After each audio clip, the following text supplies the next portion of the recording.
good morning. First of all, thank you for your time today. And I wanted to ask you, you've worked with Chris before, as we all know, but I wanted to ask you, with your work with Millie in this film, how was it? What did she bring to the project? Well, she's amazing. She's an amazingly talented actress. We needed somebody who could carry the movie that was a teenager.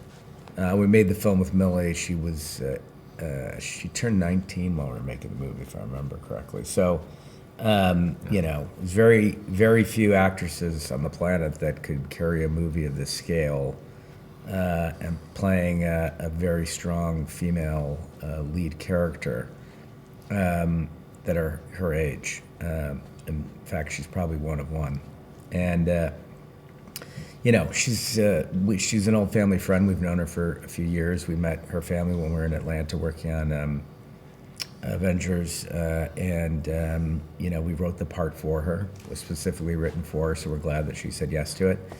And you know, she brings a charm, a sense of humor, drama. It's a complex role. You know, the movie's at times comedic, at times very dramatic, and she has incredible range, and she can play both of those types of acting very well. And I think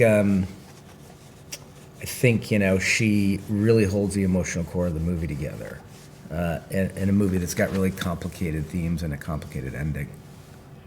Speaking about that, speaking about complicated themes, the movie deals with this big war, a big scale war, and we are now dealing with conflicts around the world. Do you think that it can be read as a contemporary tale on how to reach peace in a way, or are you not going to go there?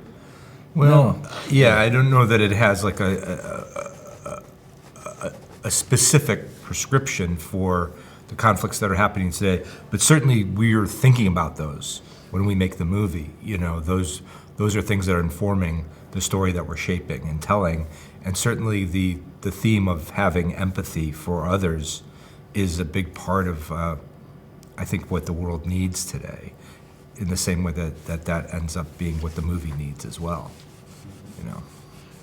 I asked you about working with Chris, and you are working again with a lot of CGI. I wanted to ask you about that because Technicolor, for example, is shutting down in UK. It's like a big trouble situation for VFX and CGI all around the world. So I wanted to ask you that, how important was it for you to work with the right studio, to pick the right artist? How was it, and how important it was for Lex State? Yeah, I mean, I think you can see it in the film. It's like, it was essential to this movie. This movie had a more intense visual effects approach than anything we've ever done yet, because of the number of characters, the number of robots in the film that are created through CGI. So yeah, having the right partner was critical. We worked very hard on making sure that the movie looked real and felt real and had a texture to it. And we had amazing partners, and it makes all the difference, absolutely. Yeah. I know you may be tired of this question, but how do you work with four hands in the direction? How does that process works for you, for both of you? I mean, it's great because we can, you know, have two minds on every issue. You know, directing is really making thousands of decisions over a certain period of time, and the more right decisions you make, the better the movie turns out. So it's helpful to have two of us thinking about each of those decisions. I wanted to ask you, you are most recognizable by the public for the Avengers, but that was an established IP, and now we're working with these new characters, this new world, which people is not very used to the original idea. So I wanted to ask you about that. Do you think that Hollywood is in need of projects like this, that are working with original characters? What's your take on that?